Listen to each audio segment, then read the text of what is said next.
Oke, kita lanjut lagi tutorial kita. Nah, sebelumnya kita sudah berhasil buat UI-nya ya. Dan di bagian member juga, bagian daftarnya juga. Nah, sekarang kita jalankan dulu form daftar ini. Nah, di sini saya mau buat error. Jika error di bagian my file-nya, bukan ini, sorry, tapi lebih tepatnya di bagian register. Nah, ini dia. Jika error di bagian name-nya, maka tampilkan errornya. Kelasnya itu invalid feedback seperti ini. Setelah itu kita panggil pesannya message seperti ini. Nah, di sini juga kita tambahkan jika ada error di bagian name-nya, kita tambahkan errornya atau kelas errornya is invalid seperti ini. Ini kita copy aja, pastekan di sini, pastekan di sini. Ini di copy, pastekan di sini, pastekan di sini. Ini email, ini email, yang ini phone numbernya, yang ini juga diganti phone number. Oke, sekarang kita coba buat controllernya atau fungsinya. Di bagian register kita buat aja sini public function register process. Oke, kita buat validasinya this validate ya. Untuk name-nya kita buat aja required, untuk email dan phone number juga seperti itu, phone number dan email. Oke, ini kita titik koma aja. Ada masalah seperti ini. Oke, saya nggak tahu kenapa ini ada masalah sepertinya. Coba saya copy dulu ya. Saya copy. Apa masalah ini? This validate. Nggak ada masalah. Kayaknya ini Visual Studio Code saya nih bermasalah. Coba kita refresh. Coba saya pergi ke root dulu deh. Ke root, bagian sini saya buat aja webinar register. Ini saya buat aja post. Ininya nggak apa-apa sama kitnya. Yang penting ini beda ya. Kalau ini sama, ini harus beda. Oke, nah di sini saya buat aja register proses. Di sini saya tambahkan proses. Oke, ini copy aja. Setelah itu di bagian register ini masukkan aja actionnya di sini. Kita buat root, pastekan aja webinar register proses. Oke, sekarang kita coba. Kalau ini berhasil, berarti extension Visual Studio Code saya bermasalah atau error gitu ya. Kita klik, oke, di sini ada masalah, register prosesnya tidak ditemukan. Saya tidak tahu kenapa. Coba kita pergi ke bagian webinar controllernya, register proses. Oke, sekarang kita ulangi lagi. Kita cancel dulu. Kita daftar sekarang. Oke, di sini ada masalah. Oke, ini saya bukan pakai Livewire ya. Saya jadi keinget Livewire gitu. Ini seharusnya request seperti ini. Nah, setelah itu saya panggil dulu requestnya di sini. Request. Oke, sekarang kita coba lagi. Kita refresh. Saya klik daftar. Oke, berhasil validasinya. Nah, sekarang kita jalankan input datanya. Nah, sebelum kita input data, di sini saya belum menyiapkan database saya, atau lebih tepatnya menyiapkan table ya.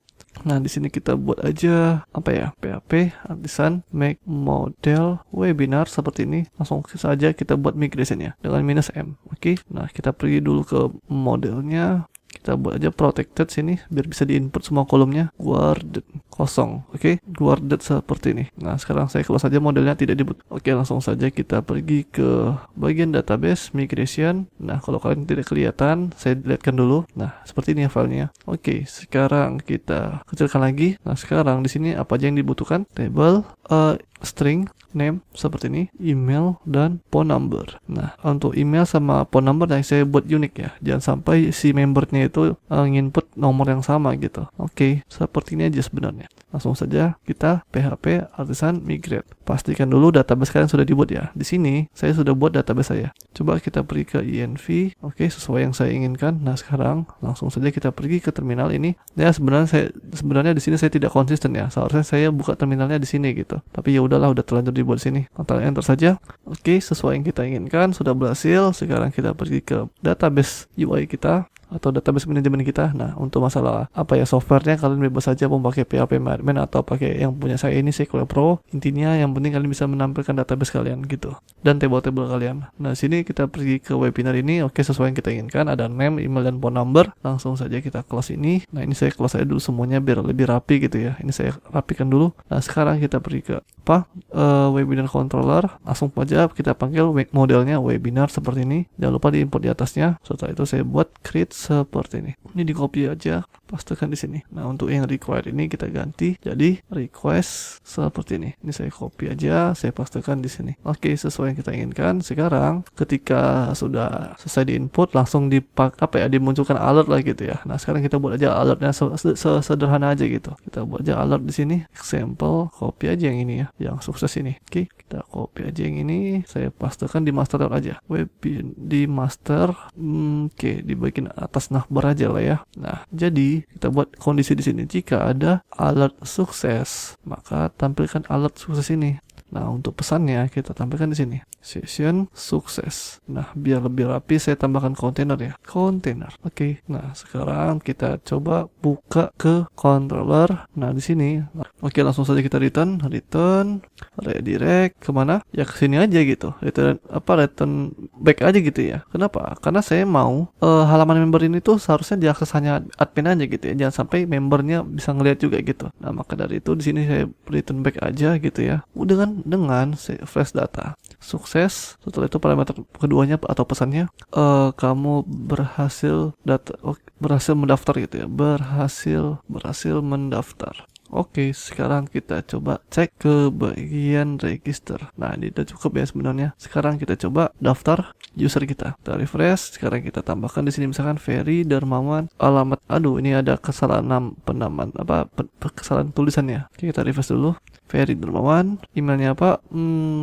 ferry@example.com. Pas nomor HP-nya 081234567889. Kita daftar sekarang. Oke, berhasil mendaftar. Sekarang kita coba cek ke database atau table kita refresh. Oke, berhasil dimasukkan ya datanya. Nah, sekarang kita tampilkan datanya ke dalam table. Oke, kita pergi ke bagian member ini. Nah, lebih tepatnya webinar controller ya. Nah, langsung saja kita tambahkan di sini members. Setelah itu webinar kita panggil seperti ini, get seperti ini. Nah, kita urutkan berdasarkan yang terbaru ya. Jadi row pertama nanti itu yang bukan terbaru sih, lebih tepatnya yang terakhir mendaftar lah gitu. Jadi row yang pertamanya itu data yang terakhir terdaftar gitu. Jadi saya buat di sini aja latest seperti ini. Sekarang kita pergi ke bagian view-nya. Di bagian body-nya ini kita buat aja perulangan for each seperti ini. Kita panggil variable membernya. Saya buat aja aliasnya item. Saya buat di sini key. Nah, ini kita buat aja key ditambah index. Bukan tambah index, tapi lebih tepatnya key ditambah 1 gitu. Nah, ini kita tampilkan namanya